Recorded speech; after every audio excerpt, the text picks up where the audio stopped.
Phase Zero.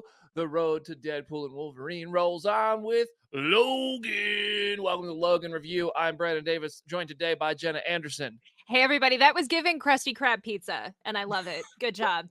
Krusty Krab pizza, chicken, doom, doom, doom, doom, pizza. See, now that'll be the next. You get the full performance. Be careful. We got Jamie Jirac. Hello, I'm so happy to be here. I didn't think I was going to make this episode, so I am very excited to talk about this. We got the Fantastic Four because Aaron Perine is here. We're going to ride through the rest of these X-Men movies just like the pioneers. What's going on, everybody? Miles. Somebody in the comment section is like, all right. Today's Logan. We only have a few movies left. We are flying through our road to Deadpool and Wolverine review episodes. Maybe we started a little too early, but we needed episodes and stuff to talk about, so we're having fun with it anyway. This was delayed a bit. We're sorry you watched Logan early. Deadpool and Wolverine dropped a trailer, and we were like, well, we got to do an episode about that. So we did that, and now we're here with Logan. Happy Monday, everybody, or whatever day you're listening to us. This episode lives forever. It's immortal. So if it's 2029, the year of Logan, and you're throwing it back, welcome to the Logan Review. Who knows where any of us are at that point. Logan, this movie was made on an estimated $100 million budget. It's nominated for an Oscar. It made $619 million worldwide. At the time, it was the third highest grossing R-rated film of all time. So they did something right. This is the movie that was the end of Hugh Jackman's run as Wolverine, until it wasn't, and the end of Patrick Stewart's run as Professor X, until it wasn't. And it was the opening scene target of Deadpool 2. So we have how many? We have 3 movies left, right? Yeah. Deadpool 2, X-Men, Dark Phoenix, and New Mutants. New Mutants? Yeah. So we're definitely going to get heavy spoilers on for one of the bad movies to review one with us. He loves talking. I don't know if y'all saw us bantering on Twitter. He did, which movie did he do with us? One of the bad ones. X3, right? It was Elektra or Daredevil, Apocalypse. one of those. Oh, poor fella. Yeah, no, it was Elektra way back when. Oh my gosh. Paul, we love you. Well, we got 3 movies left. Today's Logan. So right now the way this is gonna go, we're gonna go reactions to the movie as if the social media embargo had just lifted because we weren't doing Phase Zero yet in 2017 when this movie came out. Great work, James Mangold, director of Marvel's Dark Knight, if you ask me. But social media embargo just lifted. Aaron, what did you think of Logan? Oh man. So I have made much fuss over having to be dragged kicking and screaming through these Elysian fields of X-Men, but there is no kicking or screaming except for the people getting disemboweled in this movie. It's really, really amazing. I think at the time it was so much different than a lot of the other output that it really stood out for that period. This is a pre-The Boys universe, so seeing some of this stuff was probably so freaking metal. Like somebody painted the side of their panel van with awesome Wolverine art after this movie came out. So yeah, I mean, just a really amazing take on an iconic character. And honestly, probably among X-Men fans, the most iconic of the moments with Hugh Jackman in the role, which is wild after so many appearances, right? Jenna. Social media. Can I just say, I find it funny that we are not doing a Jamie recap because I feel like the movie's almost too sad to do one. Well, actually, oh my God, listen, I have been off the show. We can very well do. We actually are supposed to do it. Hold on, we'll finish the reactions. Okay. And then before our break. That's on me. I have been. You missed like 3 episodes and you suddenly forgot how this works. I don't prepare, so I do it or I don't do it. I just show up and you tell me what to do. I was like, wow, this is a completely different formula from how we've been doing these. But No, like, that's- if anything, we actually- I get it because I'm the Jamie recap is going to get very sad. Oh, we do need that. But that's a good call. Thank you for keeping the best part of the show intact. Jenna, but what did you think of the movie? Social media embargo just lifted. I adore this movie with every fiber of my being. I am also just amazed that it exists purely because the the interpolation that it does of the concept of Old Man Logan. Anyone who has read the Old Man Logan comic knows it's very flawed. It has some very problematic parts to it that could not translate at all on screen. And the fact that you were able to take the general genesis of the idea and make something that's like so beautiful and so wildly different from it blows my mind every single time. I'm literally getting goosebumps just talking about this movie because it breaks me up every single time. Those last 5 and 10 minutes, I know what's coming, I know what's happening, and I still sob like a baby. So it is just so beautiful. Jamie? I mean, it is a fantastic film. I think it's hard to say anything else. It's so well made. It's so emotional. I will say though, despite thinking it is the best made of all of these films we are talking about, I do not count it among my favorites because it's too bleak. Like, I think this is only my 4th time seeing it, which for me, as you know, is a low number. Because like the Charles stuff, especially, it's like it's hard to watch. It's really hard for me to watch that. I don't like watching someone like that get old in that way. It's really sad. It really breaks my heart. I really think Patrick Stewart should have been nominated for an Oscar for this movie. I really stand firm on that. He's just phenomenal. They're all phenomenal. It is such a great film, and it's like one of you said, it's unlike anything ever in this genre. It's so unique, and but it's not rewatchable. I'll tell you that. You know, I haven't watched this movie in a few years, and while it is not like a fun movie, it does have moments of levity that Patrick Stewart is largely responsible for. He's pretty funny. He's a good bit of comic relief in this movie. I thought I love this movie. Watching it, I was just gripped the whole time. But I mean, it is a heavy movie. That's not like I want a comfort movie. Sit down and watch Logan. The first scene, which is playing right now, just sets the tone. Which we'll talk about how the opening scene of these X-Men movies often sets the tone again. But yeah, no, the R rating was not for like corny jokes or laughs or something like but like Deadpool might be sometimes. This is just like for some real heavy stuff. But I think this movie's fantastic. Like this is probably also like my 4th time watching it. I'm probably right there with you. And it's such a brilliant film, like start to finish. I think it is just so well done, right down to the details of like when Logan just stepped out of the car that we saw there and the shoes were all dirty. It's just like all these things are so well crafted.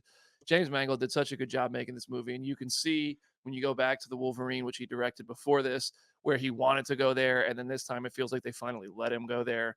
Just a wonderful movie. The Last of Us, the Wolverine edition is so good. But yeah, so what makes it so good is its story, right? Which we need to get a refresher on. So if we could throw 5 minutes on the clock, if we could throw up what's 60 times 5?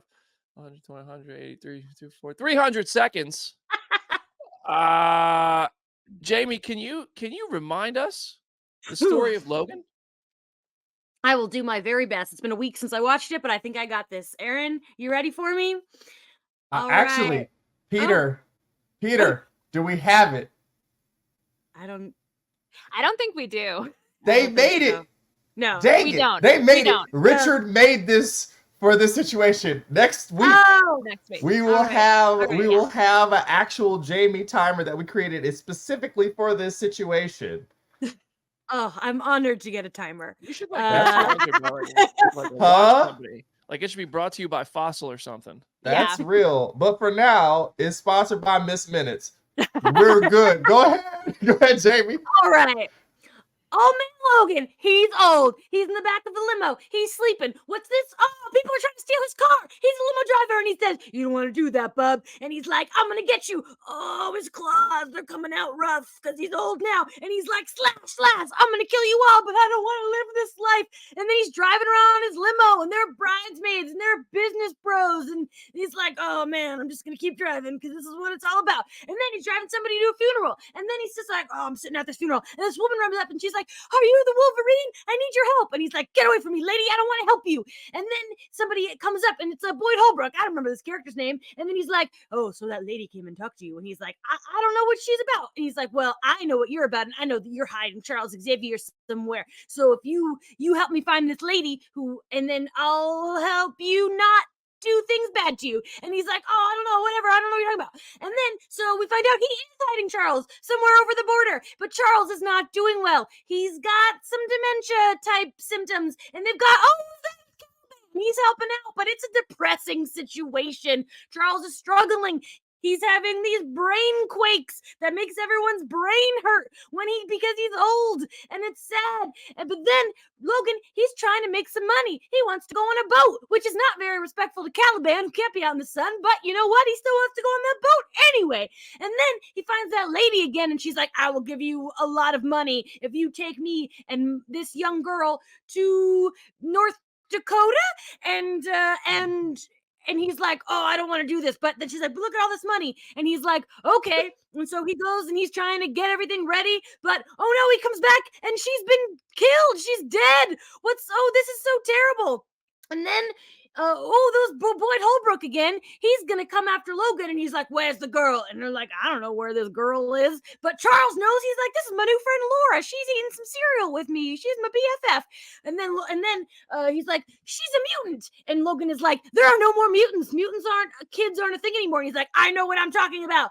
And turns out, he's right, because she gets, little feet claws. She's killing all of Boyd Holbrook's men, and she says, "I'm growly," and her name is Laura, but she doesn't talk. And then, so they escape, Charles and Logan and Laura, and they're on the run. "Sorry, Caliban, we're leaving you behind, just like we planned to do with the boat."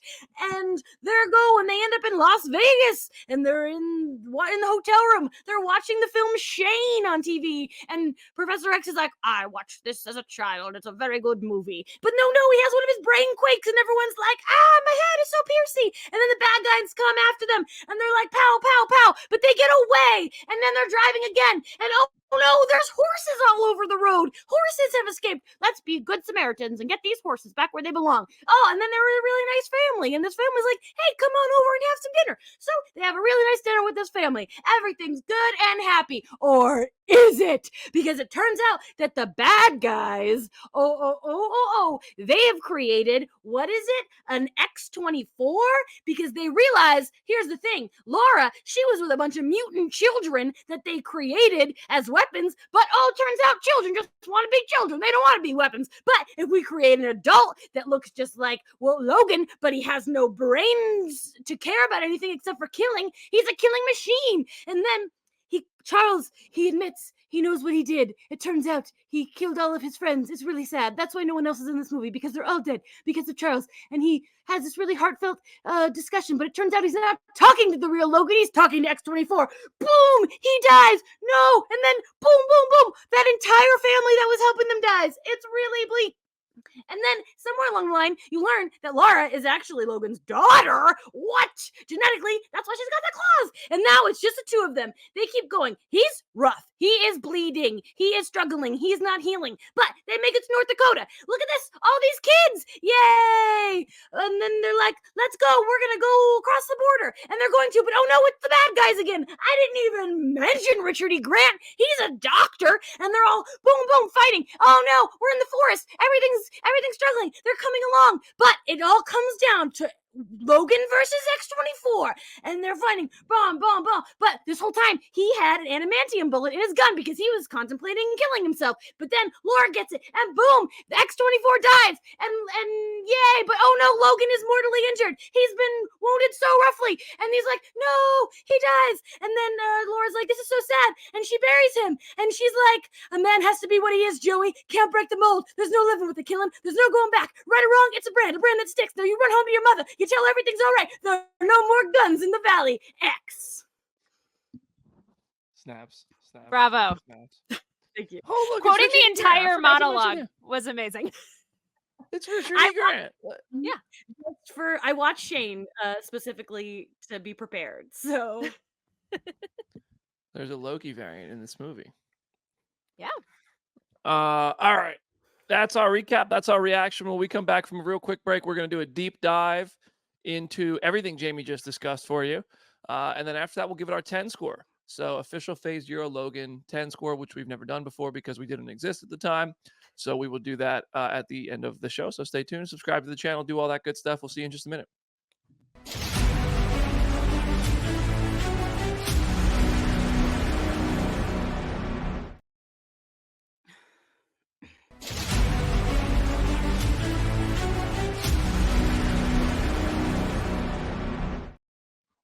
Welcome back to Phase Zero's Logan review.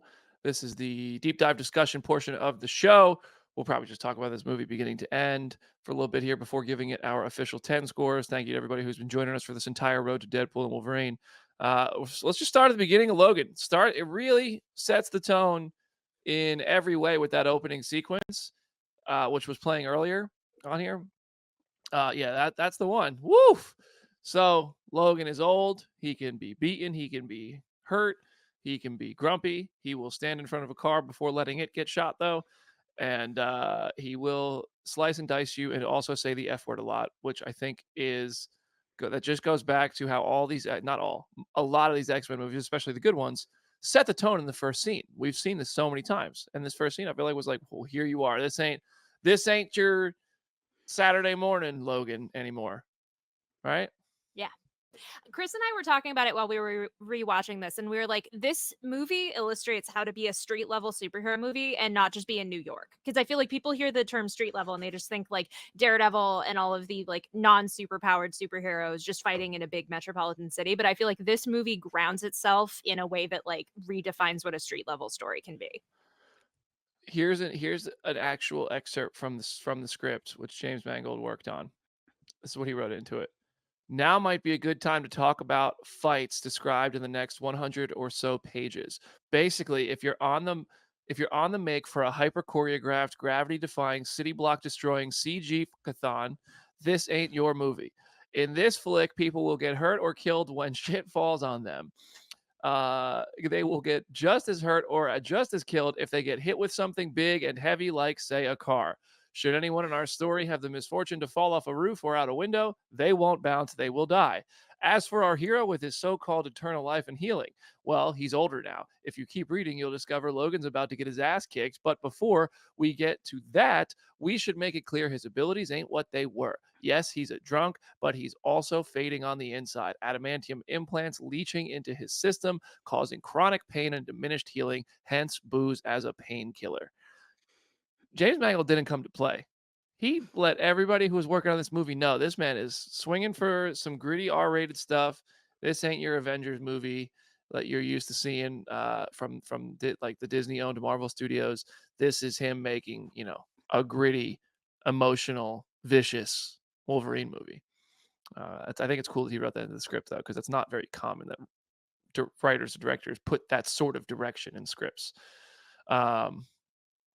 All the mutants are gone, basically, right? It's like the whole premise of the film. Mutants are gone. What happened to them? Well, we pieced together a few times throughout the movie that Charles killed at least 7 in Westchester, right? But presumably more, because like a newscast says it was 7, but like he feels real guilty right before X-24 kills him, and he's like, I remember Westchester, and that's my old. Yeah, I'm sorry, old Charles. I do feel like they might have meant 7 of the X-Men and then just like the mutant children that are nearby them at the school. That's how I interpret that line. Yeah. So he took out like Storm and Cyclops and all the people who were still there post Days of Future Past, fixing the timeline. Yeah. So 7 X-Men, probably including himself, because much like X-Men 97, they're faking that Charles is dead. Yeah. So that 7 might include Charles Xavier himself. So 6 others. But also the like the water and like the food options in this world are making mutant men sterile, it seems. So there's no new mutants being born. So not only did Charles kill a bunch of mutants, there aren't any more coming along, and then someone does come along. But yeah, so that's oh, Richard E. There's a note in here. Whoever put that in there. No, yeah, because I added that because you had notes kind of talking about like the food supply and how that weeded out the mutants and stuff. And yeah, like Richard E. Grant has the whole monologue saying like they deliberately did that. I love that like quiet dystopia in the background of this movie of just kind of having it be this thing where like they GMO'd and it led to this massive thing for the mutants. I think that was just amazing.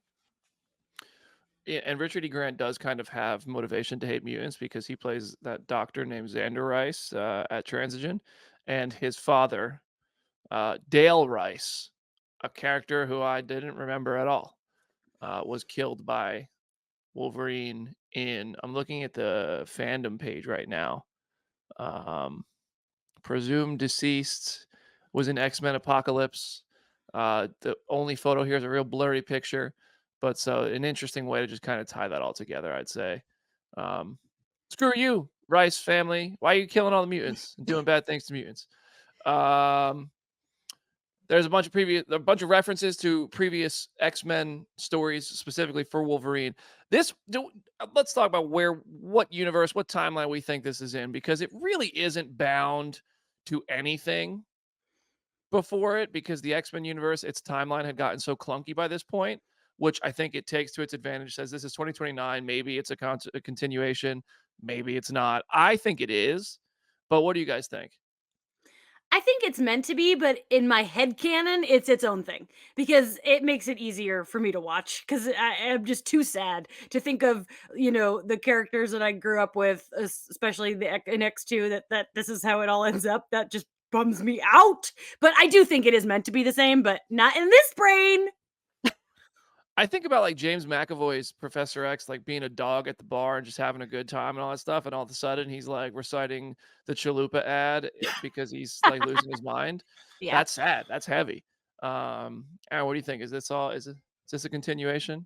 I feel like it's a useful device. I wish people approached the rest of the forthcoming Marvel content the way Jamie's talking about, because they're just similar enough to know who they are and know the characters and the general thrust, but not necessarily that it's the exact same guy.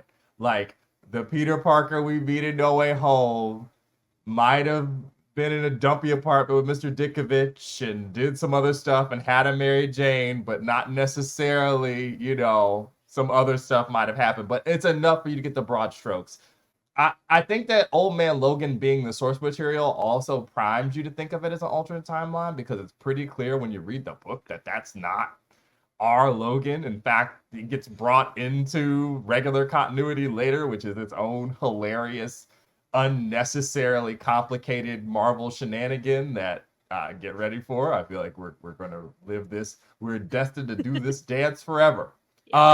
So yeah, I think that the both interpretations are valid. I'm sure they mean it to be this, but also all the time travel shenanigans means that, Ryan Reynolds is going to undo this in about 3 months. I also think like comics treat a lot of their Elseworlds and a lot of their like standalone stories like this, that sort of way. Like I know Tom King, who writes for DC, is now working with the DCU, was kind of talking about one of his books that he published recently where he killed off a character and people were really mad about it. And he was like, this book is canon adjacent. Like it's not going to impact the mainline DC canon, but it's still going to use that canon as a springboard for the story. So I regard this movie in that same sort of way. I feel like everything after X2 in this franchise was that sort of way. There you go. But there are a few things that make me think like this is more intention to be a continuation and a closure to the story of the Wolverine we had been following since 2000's X-Men, because like Patrick Stewart's Charles says, I'm waiting for you at the Statue of Liberty right there. He says, calls Logan an animal, calls him an assassin, says you were an assassin and we took you in. The katana from the Wolverine is in there, and the dog tags from Origins. So there's clearly early on there's nods. But those are also sort of, it's like Odin's Vault had a bunch of Easter eggs too. So they could just be like, but I like to think that, yeah, they're doing this as like, all right, this is the finale for Wolverine. It's kind of up for interpretation, which I think is a cool part. The way I interpret it is this is the finale for Wolverine, who we have been following. And it could go either way. It's kind of whichever one you like more, you can believe, or just whatever. Comics exist. What? It's so funny to think of like his dog tags in any of freaking X-Men Origins as a canon event for Wolverines everywhere. Like, I wish that would not be the case if this is an alternate one. None of them should have to go through that. One time was enough. I do have a theory about this, but it pertains to the Deadpool and Wolverine trailer. So just in case anybody is steering clear of those, I'll save it for later and I'll say what I'm going to go through it. But like if you're not watching trailers or something, I'll save that. But comics are in this movie. They actually had comics custom made for this movie. They were commissioned artists, Marvel Comics artists and stuff that made real comics or comic covers and stuff for this movie. And there's a Wolverine toy at the end of the movie, which ironically enough, I assume when they made this movie, they didn't know he was going to, I think they were like, yeah, we'll do that. But maybe they wasn't like locked in yet. I always felt like when I watched this movie, he's going to do something with Ryan Reynolds. Those two love each other too much not to bring him out of retirement. But the suit that now is going to be worn in Deadpool Wolverine is seen at Wolverine's funeral.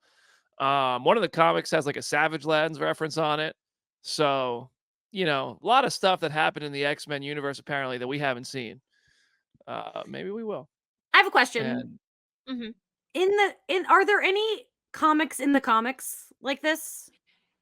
Yes and no. It depends on the character. Like the first one I can really think of is like Patsy Walker, who becomes Hellcat. She started out with like as a romance character, and in universe they canonize it as like her mom wrote romance comics inspired by her and her life, and so then she became famous as like a comic character to an extent. But there aren't So like like they do meta stuff like that all the time, but like with the X-Men, it's not necessarily as big of a thing. Interesting.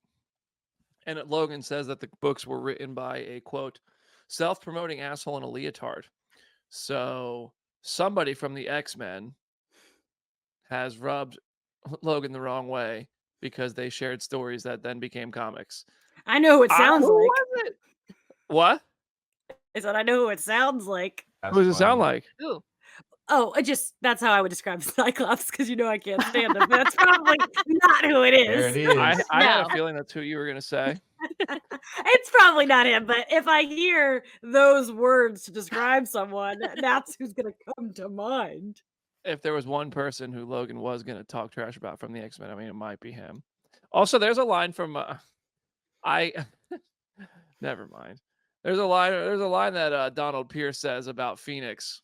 And I was like, that could be taken a couple ways. That's funny, but Logan wishes. Donald, during Charles. Oh, fun fact about this: during Charles' seizure sequences, Hugh Jackman was actually like they had guys with sort of like a giant sort of exercise band. It looked like that would be wrapped around him, and he would actually be fighting forward with these two guys pulling him back to make it look like he was really struggling to move forward through the the seizures. And I think that sort of detail, like it's also like on the Thor set, they have one hammer that's really light that Chris Hemsworth can just twirl around and all that, and they have another hammer that's like 40 pounds. So when he's holding it, his arm is flexed. So it's those details that I think like that these production designers and stuff really masterfully cook up. All right, then it becomes a horror movie. It becomes a horror movie. That I thought that was genuinely a terrifying sequence with the family on the farm.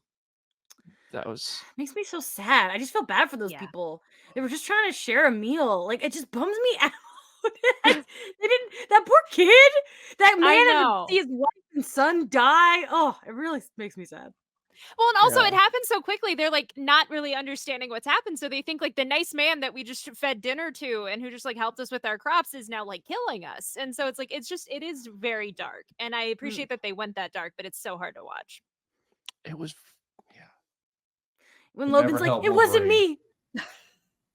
You never helped Wolverine. Oh, Never helped Wolverine. Never. That's I never forget. Like, I thought it was bad in Origins when that random couple were like, oh yes, old couple, here, take my husband's son's jacket or whatever, and that would be as sad as it got. I forgot completely that this happens. It turns into that terrible Rambo movie from a couple years ago during this section. Oh, I know, Jamie. I know. I know.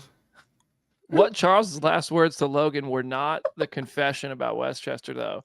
What I feel like it was like, were you even able to make out what he was saying in the back of the truck? I'm gonna look it up because I feel like If I hadn't watched this movie a week ago, I definitely would be able to. Because I watch in subtitles, so I usually. You're just gonna break Jamie's he told him to go by the boat. He encouraged him to go by the boat. Yeah. Oh yeah.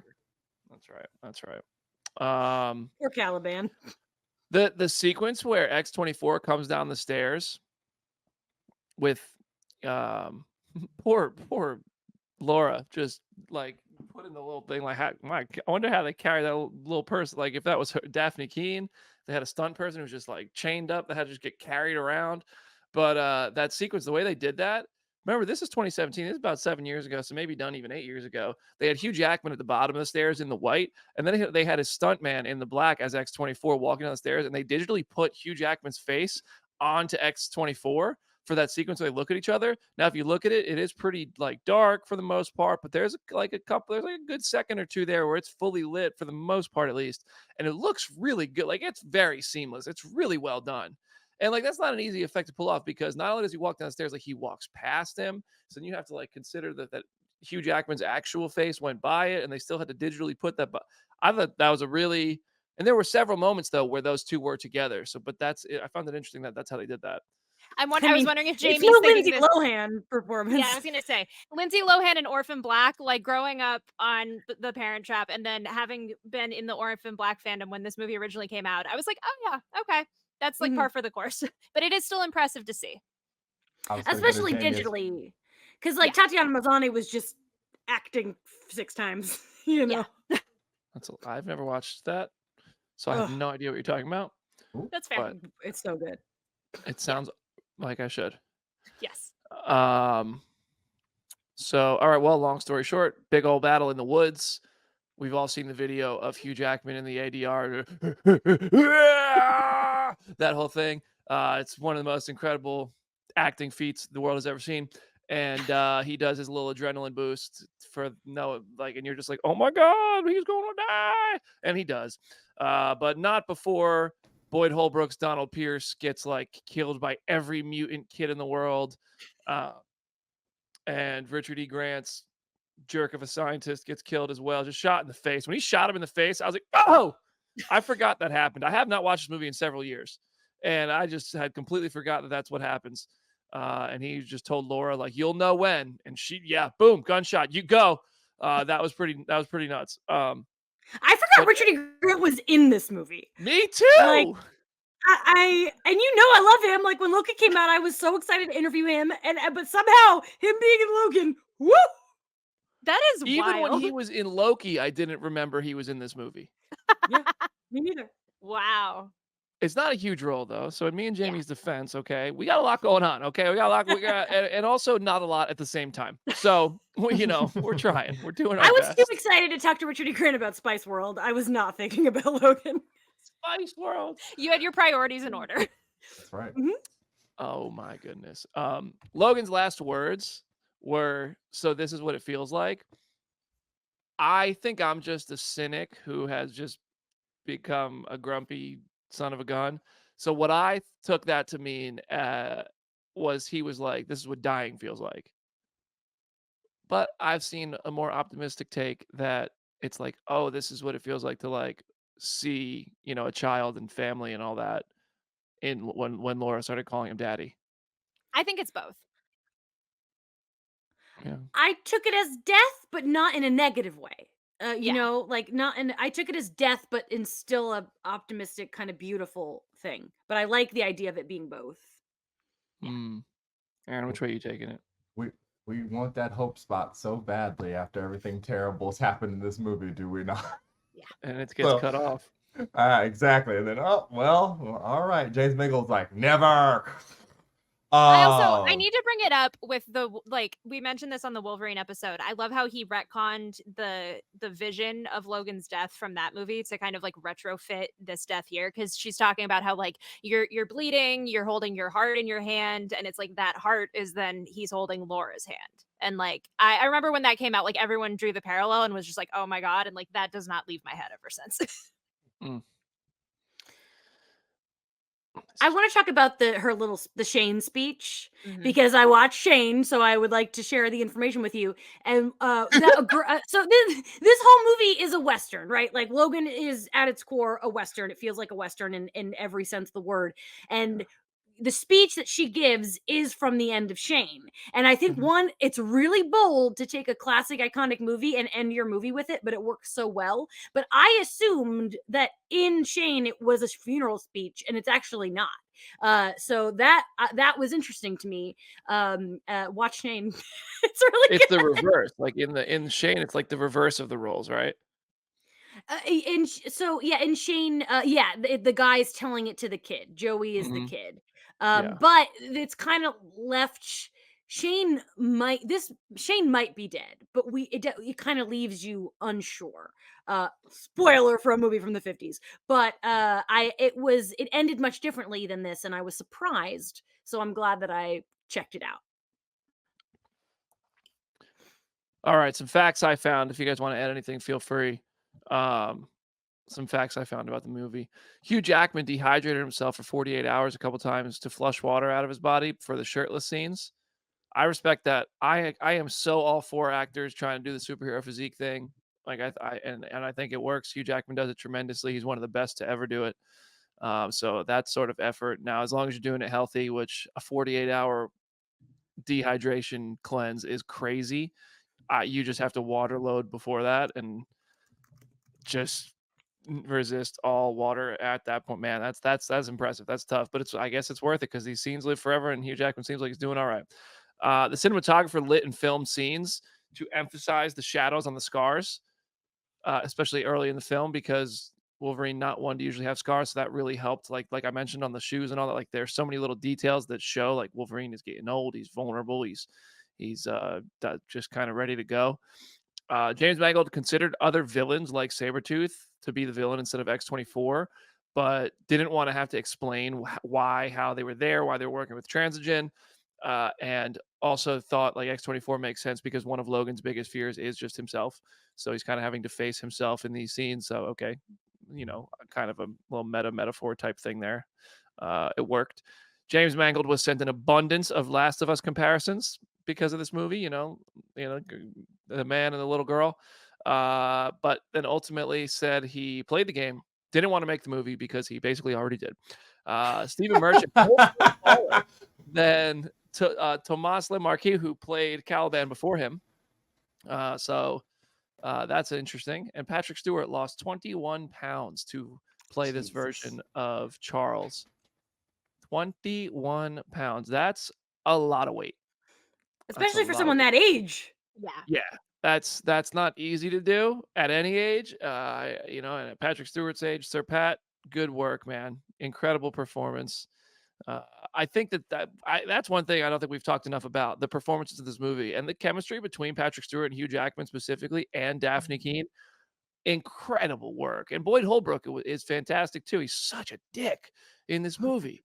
I just think the casting, the direction, the cast did such a fantastic job in this film. Patrick Stewart specifically, I think, did an incredible job. But they all did. Hugh, Patrick, and Daphne were all amazing. You guys think we'll ever see Daphne Keane again? And you think she's in Deadpool and Wolverine? I don't know if she's in Deadpool and Wolverine, but I have hope that we'll see her again in some way. I think like her being on The Acolyte and being in the Disney family now with Star Wars definitely helps if we get to that point. This was her first time in a theatrical film. Yeah. It's crazy. Wow. I feel like if we don't see her in Deadpool and Wolverine, we probably won't see her as Laura again. But I do think she has exciting future things happening in her career. Absolutely. If you're going for the most fan pops possible with that movie, I hope she's in there. Like, listen, everybody says this movie and X2 are like the two best X-Men movies. So, like, it would be a little bit weird. I know, not you, BD, but like a lot of people. I'm just sitting there like, I hope she's in it. Also, X-Men, she's just cool. I don't know. As much people hate on legacy heroes, Lauren's dope. Yeah, she's cool. I have a theory. So if you don't want anything about Deadpool and Wolverine, if you didn't watch the most recent trailer, this isn't like a spoiler. It's just a thought based on something said in the trailer and the events of Logan. So if you don't, skip ahead like 3 minutes, we'll be doing our review. Channel Jim. The Deadpool and Wolverine most recent trailer really set up that Wolverine as a Wolverine that failed his universe. Seemingly there's lots of dead mutants and X-Men. Like he's given up on being a hero. And that kind of falls in, like, I know they said they're not touching the Logan legacy at all right on that announcement video, but like this Wolverine maybe could blame himself, I guess, or at least feel like he's part of a world where the mutants have died. Like whatever universe he's coming from probably isn't that different, if not just the same as this Logan world, right? I took it that whatever this new Wolverine is, I think his like whole world is destroyed, and I also feel like while Logan has had a lot of trauma, his friends dying isn't also new to him. His friends, like people in his life, have been dying because he's so old.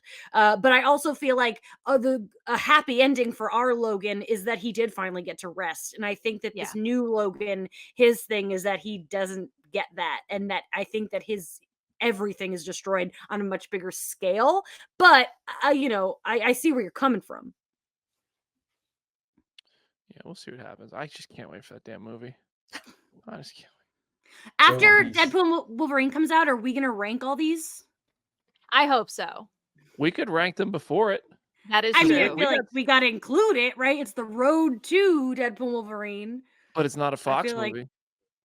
Well, gosh, that's. I saw somebody tweet this like, do I put the DVD with my Fox movies or with my MCU movies? And I was like, oh no, Jesus I'm gonna run Christ. into that problem too. I have no idea. That's something to think about. Don't put it anywhere near the Madam Web Blu-ray. I am buying that for the record. I Yeah. own Madam Web. It's how Yeah. physical media dies with thunder. There are dozens of us. Yeah, better rush to the store because oh my gosh, it's gonna be full. The more people that buy movies like that, the longer physical media will live. So Exactly. So shut up.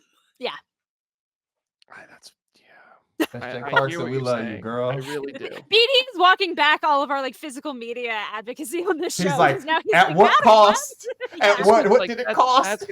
That's gonna be one of the last Marvel movies that's like in Target on physical media.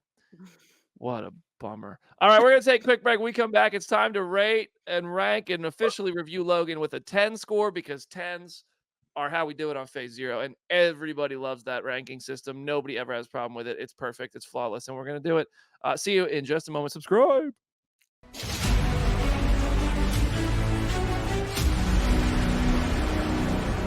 Welcome back. Welcome back. Welcome back to the Phase Zero Logan review.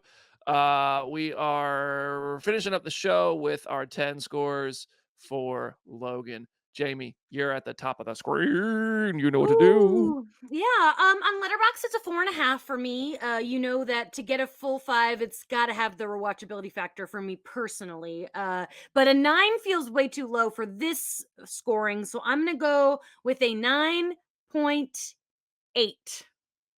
Ooh. And that's why it tends, because look at the freedom you have to just, look at that. It's Right down chaos. to the- It's arbitrary look at that. chaos, and I hate it. Right down to the 9.8. Look at that precision with which you got to review Logan. Aaron, how you feeling about Logan out of 10? Pretty good. I'm awaiting Jamie to dream walk into a universe where we use the 5 score. You do not have any facial hair in that universe, therefore we all cannot be trusted. I asked Ariel what her score would be for this because I don't trust myself, and she said it was a 10, despite it being, as BD said, a bummer, but a good movie. That's a 10. It's a good bummer. It's a good bummer. Jen, the best kind of bummer you could ever have. I'm a little more like I will give 5 stars on Letterboxd a lot more often. I don't think rewatchability is like as huge of a thing for me because there are movies I love dearly that I'm never gonna rewatch ever again. So this is easily a 5 out of 5 for me. So it would easily be a 10. Boom, 10. All right. And with the final score, I'm in here to say I have to agree. I agree with the rewatchability comments. Not super enjoyable or pleasant of a rewatch because of the emotional. It's a hefty boy that way, man. But it is the fights. They're beautiful. They're incredible. The performances are amazing. The story is just damn. It's so good. I'll give it a 10. So that's a 39.8 divided by 4. Bam, we got a 9.95. We're rounding up. That's a 10 out of 10 from Phase Zero. All right, That, I'm glad. The public school says go up to 10. I didn't want to be the reason, so I'm glad. I want to stress that the rewatchability thing, that is a Jamie Girac thing. I do not rewatchability does not a good film make, but we are talking our personal feelings. I just want to stress that. Don't come after me, internet. You rate it however your heart desires. That's what we do here. We don't have to. There are no lines that we have to operate within. We are all individuals here on Phase Zero, and we score things how we want to out of 10. Yeah. I'm so well. You do have to abide by the 10. Other than that, you can do whatever you want. No, but I understand the rewatchability thing. Like and that's a big Jamie. You watch more movies than anybody I know. Maybe the only person I know who maybe watches as many movies as you is Kevin McCarthy, and you two know more about movies than I ever will. So I respect that rewatchability is a big factor for you. Yeah. So 10 out of 10 right there for Logan. A great bummer. of a movie. I hope that's on our graphic that we tweet out. That's just the entire put quote. that on the commercial. Where were we in 2017 when they needed quotes for marketing? A great bummer. Phase 0. Oh man. All right, y'all. Well, everybody go ahead, share your 10 scores with us in the comments. Send them to us on social media. Go spam Jim Viscardi's Instagram comment section and tell him what you think of Logan. And Jenna, any last words for today's show? It's at Hey It's Jenna Lynn on social media. As always, go read some comics. Like I said, I don't necessarily recommend Old Man Logan. It is very different from this, and in good and bad ways. I am going to recommend Wolverine: The Long Night, which was an audio series that then was turned into a comic, and it is very much the vibe of Logan, and it is really good. Jamie Jurek, any last words for today's show? Yeah, at Jamie Jarek on Instagram and Letterboxd. As we do the Road to Deadpool on this show, Jen and I on Letterboxd are doing the Road to Planet of the Apes. So Yes. check out those reviews.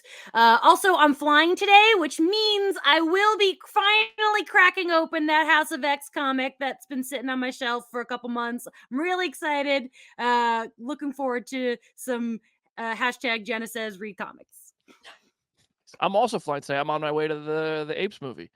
Oh. So look at that. Look at the Phase 0 crew. A little synergy here. Aaron Perrine, any last words for today's show? At Summit Lake Hornet, Mhm. together, Ape Strong. I see that during our discussion, Russell Donovan has debuted a new version of Scarlet Witch, heavily inspired by Multiverse of Madness. Please go check that out. The Wheel of Evil Ladies expands evermore. Oh, Jamie's gone. Jamie's gone. She just dipped. We lost her. She gone. All right, y'all. That's our Logan review. Thank you so much for joining us at Brandon Davis BD on the social media channels. If you want to talk more, subscribe to Phase 0.